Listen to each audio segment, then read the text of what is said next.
with another video. I'm back with another video. Hey YouTube, I'm back with another video, and this is episode 2 of Healing Corner. And today I will be talking about self-letters. So in my She's Me meeting, my first workshop, we did self-letters, and I want to show y'all my self-letter box. I have this self-letter box where I write letters to myself, whether that be to my younger self, whether that be to my present self, or to my future self. And I just write the letter, I fold it up, and put it in my letter box. I genuinely believe that writing letters to yourself really benefit you. It's a way to have self-love where you get to spend some time with yourself and be completely vulnerable and intentional about things that you may need to express. Sometimes we don't have another person to talk to, or sometimes we feel like we are misunderstood. So writing a letter to yourself, you are understood by yourself, right? Who can understand you better than you? Right. So I always recommend to people to write letters to themselves, because it is an expression of self-love, and it is a way to be vulnerable with yourself, and you get to pour into yourself. You get to remind yourself, right?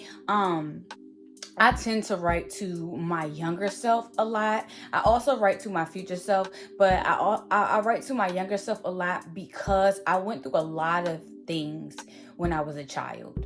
Like a lot of things when I was a child. I went through a lot of suicidal thoughts. I went through major depression and anxiety. So I know that my inner child is still in there, right? She's still in there, and sometimes she needs to hear from me, present Angela, right? So I tend to write to her to uplift her, to motivate her, to know that she is doing a great job, that she is worthy of love, that she is seen, that she is heard, that she is understood, right?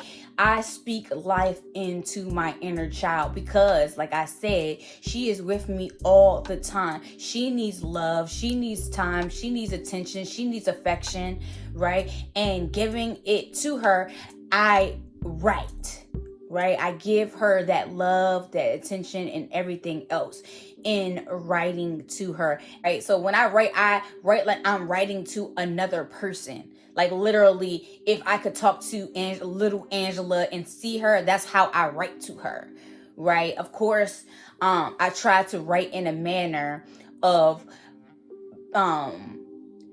making it like I am talking to my inner child. So I make sure that I don't use words that is too far off and too big for my inner child. Of course, I'm not going to talk to my inner child like I would talk to, my future self, just because the levels of where I am. My younger self is younger self. My future self is, of course, me being an adult and further on. But I definitely recommend writing self-letters. Like, they are so beneficial. And you only can take 5 to 10 minutes out your day to just write, right? It is also an effective way to journaling or diary. If you like to write in your diary, this is another component, right? Another way to write, right? Where you can actually talk to yourself. Like, if you're not a person that likes to actually talk to themselves without feeling like, oh, I'm being weird, or I feel like I'm crazy, or what have you, this is another way to be able to talk to yourself without verbally talking to yourself. You're actually writing. And there's something about writing something down, like handwritten letters. It's something about it. There's a connection between putting the pen to the paper, right? And the emotions being that are flowing through your pen, right? There is just so much connection when actually physically handwriting a letter. So when you write your letter, I definitely recommend to hand write it.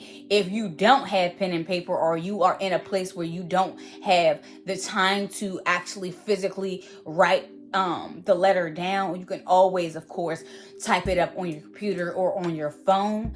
But I'm telling you, 10 out of 10 if you write it handwritten letters, right? 10 out of 10. If you write a handwritten letter, I promise you, after you finish writing, you are going to feel so good. So many different emotions may come for you, right? So many different feelings may come up in you writing, but that's good. That's good. That means now you are taking that time to deal and heal from your things, right? And that is a tool that I decided to use in my healing, writing self letters, right? And one of the ladies in my She Is Me group was the one to recommend writing to your present self too, right? We all self needs to hear from all parts of self, right? Whether that be past self, younger child self, or your present self, or your future self. Self needs to hear from self, right? That is all part of our self-love journey, right? Pouring into ourselves. So definitely get you a journal, get you some loose leaf paper, and write yourself a letter. Be intentional, be vulnerable. No one has to see what you write to yourself. This is you versus you. This is you with you, right? So write your letter and let me know in the comments how it made you feel. What feelings and emotions came up for you. But I hope you guys like this video. Don't forget to like, comment, and subscribe, and hit that notification bell so you can notify every time I post. And I'll see y'all in the next episode of Healing Corner. Peace and love.